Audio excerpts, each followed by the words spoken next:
Azərbaycan dövləti əleyhinə işləyən unsurlarla bağlı Azərbaycanı hədəfə alan növbəti siyasi aksiya təşkil olunmuşdur.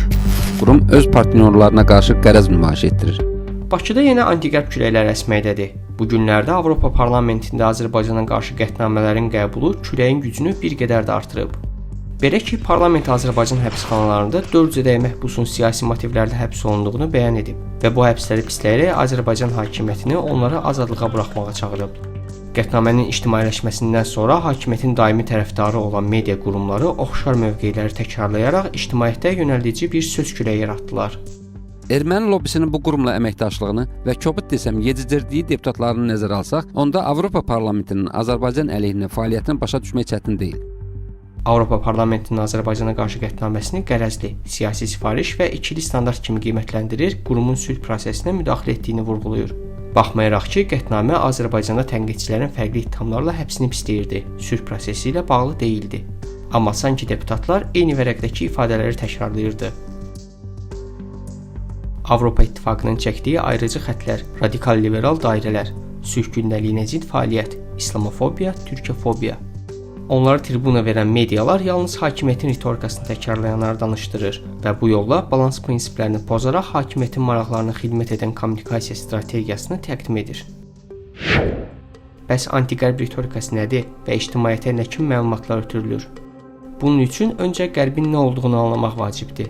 Qərb anlayışı abstraktdır və konkret bir siması yoxdur. O, müxtəlif dövlətləri, beynəlxalq institutları və müəyyən mədəni siyasi dəyərləri bir çətir altında birləşdirir. Bu çətir həm demokratik idarəetmə prinsiplərini, bazar iqtisadiyyatını, həm də siyasi və hərbi əməkdaşlığı paylaşan tərəfləri əhatə edir. Nəticədə Qərb təkcə Avropa Birliyi və ABŞ kimi dövlətlər deyil, NATO və digər beynəlxalq təşkilatları, həmçinin insan hüquqları və demokratik institutları da əhatə edən, qlobal siyasətdə ideolojik və institusional təsirə malik anlayış kimi qəbul olunur. Bir dəfə demişəm, hələ Avropada o iqtisadi böhran baş alıb gedəndə dedim ki, biz hara inteqrasiya etməliyik? Böhrana hara inteqrasiya etməliyik? Stop İslam deyənlərə hara inteqrasiya etməliyik? Arvadla kişi arasında fərq görməyənə mən artıq da dərinə getmək istəmirəm. Biz qətiyyən ora inteqrasiya etməyəcəyik.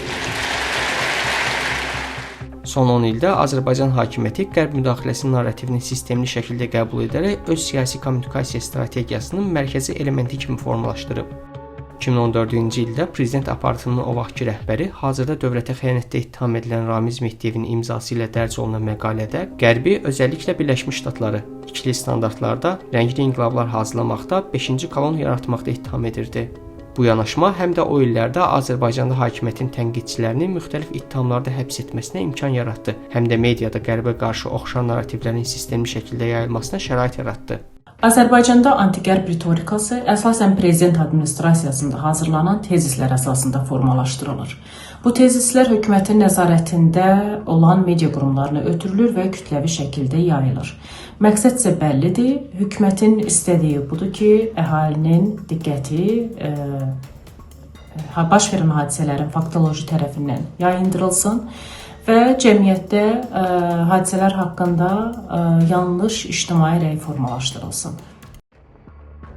Beynəlxalq fakt yoxlama şəbəkəsinin Azərbaycandan tək üzvü olan Fakt Yoxla tez-tez mediada yayılan bu tip məlumatlarda dezinformasiya və manipulyasiyaların olduğunu aşkarlayır.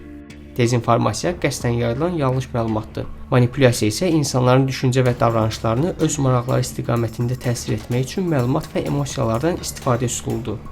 Fakt Yoxla son 5 ildə, xüsusən 2020-ci il, 2-ci Qarabağ müharibəsindən sonra anti-qərb ritorikasını analiz edərkən dezinformasiya və manipulyasiyaların əsas 3 istiqamətdə təzahür etdiyini ortaya çıxarıb. Qərbin ikili standartları.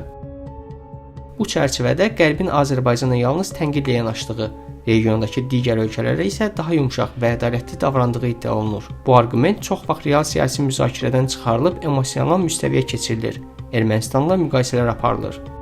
Xalq qəzetinin Avropa Parlamentinin sülh haqqında bəyanatını yalnız Ermənistanı dəstəkləyirmiş kimi təqdim etməsi faktlara uyğun gəlmir. Sənəddə Azərbaycana qarşı heç bir mənfi mövqe yoxdur və tərəflər sülh sazişini tezliklə imzalamağa çağırılır. Həm bu, həm də əvvəlki sənədlər göstərir ki, Avropa Parlamenti Azərbaycanın suverenliyini və ərazi bütövlüyünü açıq şəkildə dəstəkləyir. dövlət büdcəsindən birbaşa maliyyələşən qəzetin həmin məqaləsi anti-qərb propagandası idi. Eyni qəzetin Avropa İttifaqının heç bir ölkədə Ermənistandakı kimi missiyası yoxdur iddiası da anti-qərb propagandasıdır. Çünki Avropa İttifaqının Gürcüstan, Moldova, Ukrayna sərhədi və yaxın şərqdə daxil olmaqla bir sıra regionlarda oxşar məzmunlu mülki monitorinq missiyaları mövcuddur. İkinci Qarabağ müharibəsi dövründə ABŞ Konqresində Azərbaycana qarşı bir sıra qətnamələrin qəbul edilməsi iddiası da Qərb ilə bağlı dezinformasiyadır. Son 4 ildə dövlət büdcəsindən illik təxminən 100.000 manat vəsait alan Şərq qəzeti və onun veb saytında keçmiş deputat Elşad Mirbəşiroğlu bu iddianı səsləndirmişdi. Halbuki faktlar göstərir ki, ABŞ 2-ci Qarabağ müharibəsi dövründə Azərbaycana qarşı heç bir qətnamə qəbul etməyib. Əksinə, rəsmi sənədlərdə sülh və dialoqa çağırış edib. Lakin postmüharibə dövründən sonra ümumiyyətlə bütün azad təşkilatlar, media, aktivistlər, siyasətçilər və yaxud da ki, tədqiqatçılar bunların hamısı yavaş-yavaş deməli repressiyaya məruz qalmağa başladı və bu fonda isə Azərbaycanın Ermənistanla deməli sülh danışıqlarının başlanması və Vaşinqton akordlarının, yəni Vaşinqtondakı bu müqavilənin paraflanmasından sonra Qərbin mövqeyinin dəyişdiyini, Qərb deyəndə artıq burada daha çox da həm də Avropa İttifaqının mövqeyinin də dəyişdiyini görürük. İndi Azərbaycan siyasəti Avropa İttifaqından ya da Avropa Qərb deyəndə anti-qərb siyasətindən necə istifadə edir? Ermənistanın Avropa İttifaqı ilə, Avropa ilə yaxınlaşması fonunda artıq təhdid daxili siyasətə yox, həm də onun xarici siyasətində, regionda yer etdiyi deməli siyasətin konturlarını cızmasına deməli əngəl törədir. Ona görə ki, Qərbin artıq bura gəlməyi, Ermənistan vasitəsilə nüfuz dairəsinə girməyi Azərbaycan regionla bağlı siyasətlərində təbii ki, növbəti bir necə deyirlər, ABŞ və Türkiyə ilə olan ittifaqı fonunda növbəti bir rəqibin olmağı və orada da hansısa maraqların toqquşmağı deməkdir. İslamofobiya, türkəfobiya, insan haqları ilə bağlı qərəzli yanaşma. Milli Məclisin deputatı Kamran Bayramov iddia etmişdi ki, Avropa Parlamenti Avropada miqrant hüquqları, İslamofobiya və milli azlıqlara qarşı ayrı-seçkiliklə bağlı qətnamələr qəbul etmir.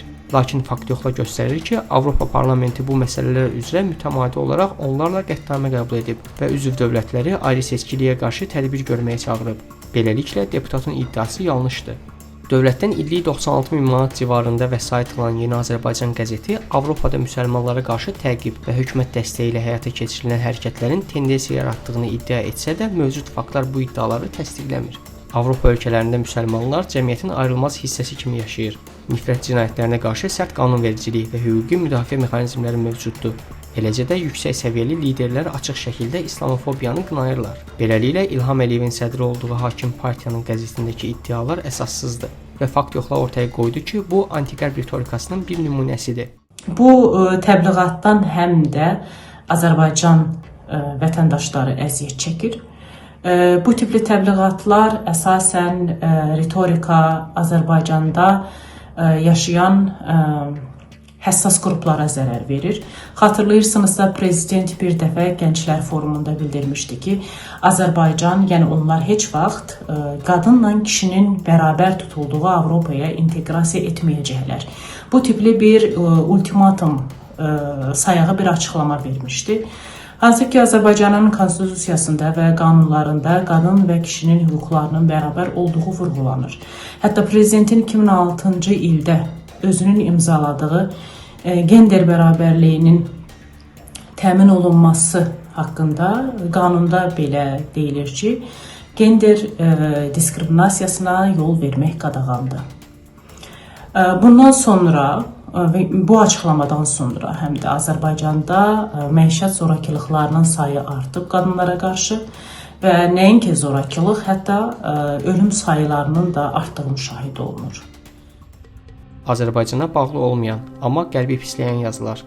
Bir çox hallarda deputatların açıqlamaları anti-qərb narrativini gücləndirmək məqsədi ilə istifadə olunur. Məsələn, bəzi deputatlar iddia edirlər ki, ABŞ və Avropa Ukraynadakı münaqişəni uzatmaq istəyir və ya Rusiya-Ukrayna görüşü Böyük Britaniyanın keçmiş baş naziri Boris Johnson tərəfindən pozulub. Rəsmi mənbələr və beynəlxalq statistika bu iddiaları təsdiqləmir. Deputatların bu cür açıqlamaları strateji narazılığı və qərb institutlarına qarşı şübhəni təşviq etməklə həm daxili auditoriyada patriotik hissləri artırmaq, həm də siyasi legitimliyi qorumaq məqsədinə xidmət edə bilər.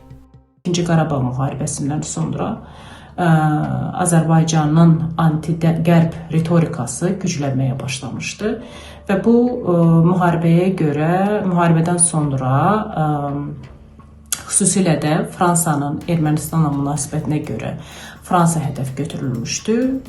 Hətta məsələ Sakit Okeanda Fransanın tərkibində yaşayan Kaledoniyaya qədər gedib çatmışdı. Azərbaycanda siyasi azadlıqları boğan hakimiyyət referendumla Fransanın tərkibində qalmağa səs verən bir Sakit Okean adasının sakinlərinin müstəqilliyinə can atırdı. Bu arada Azadlıq Radiosu araşdırmasında Fransaya qarşı sosial mediada aparılan anti-təbliğat kampaniyasının aparıcı hesablarının YAP rəsmilərinə aid olduğunu ortaya çıxarmışdı. Antony Blinkeni heç də təsadüfən Soros şəbəkəsinin parlaq nümayəndəsi adlandırmırlar. Çünki onlar demokratiya və insan haqlarının qorunması adı altında ayrı-ayrı ölkələrdə milli identikliyi məhv edir. Media monitorinqləri göstərir ki, dövlət mediasında ABŞ-nin Biden administrasiyası, Avropa Birliyi və digər beynəlxalq institutlar ikili standartlı və suverenliyə müdaxilə edən qurumlar kimi göstərilir. Müxalifət isə xarici maraqlara xidmət edən agentlər və 5-ci kanun olaraq damğalanır. Paralel olaraq qərb dəyərləri, insan haqları, gender bərabərliyi, LGBTQ+ hüquqları və liberal hüquqi sistem ənənəyə zidd və qeyri-əxlaqi kimi təqdim edilərək cəmiyyətin mühafizəkar və dini segmentləri anti-qərb narrativinə səfərbər olunur. Nəticədə avtoritar ideoloji baza möhkəmlənir. Liberal dəyərlərin ölməsi, artıq liberal dünyanın yavaş-yavaş ölməsi fonunda sağın və avtokrat, faşist qüvvələrin daha çox siyasi diskursu və gücü ələ keçirilməsi fonunda təəssüflər olsun ki, biz sağ koalisiyaların, ittifaqların dövlətlərində artıq gücləndiyini görürük və buna görə də bu cür dövlətlər daha rahat şəkildə həm dezinformasiyalar yaya bilirlər, həm də ki, bu dezinformasiyalar və manipulyasiyalardan istifadə edərək bu qədər açıq, aşkar və əvvəlcə görülməmiş şəkildə opressiv və repressiv siyasi mühitlər yarada bilirlər öz ölkələrində. Bir məsələ var ki, Azərbaycan nə qədər mediada, siyasi səviyyədə, ən yüksək səviyyədən, deputatlar səviyyəsində olsun, anti-qərb deməli əhval-ruhiyyəsini yaymağa çalışsa da və yaxud da ki, bu cür narrativlərlə dayanmadan mediada etirajlansa da, iqtisadi əməkdaşlıq, iqtisadi müqavilələr, enerjinin alqı-satqısı, Azərbaycan xammalının, neft xammalının deməli Avropa ölkələrinə daşınması və s. həmişə yerində qalıb, həmişə olduğu kimi bu deməli iqtisadi xətt davam elətdirilir. Azərbaycan rəsmiləri və mediada məsul qurumlar ölkədə informasiya mühitinin müstəqil olduğunu, düzgün məlumat axınının yayılmasına xidmət edildiyini deyir. Son olaraq siyasi analizlər göstərir ki, anti-qərb ritorikası yalnız daxili legitimliyi möhkəmləndirmir. Eyni zamanda ölkəni qərbin təsirindən uzaqlaşdırmaq və geosiyasi mövqeyini avtoritar rejimlərə, Rusiya, Çin, Türkiyə və İranla strateji əməkdaşlıq üzərinə qurmaq üçün əsas alətə çevrilib.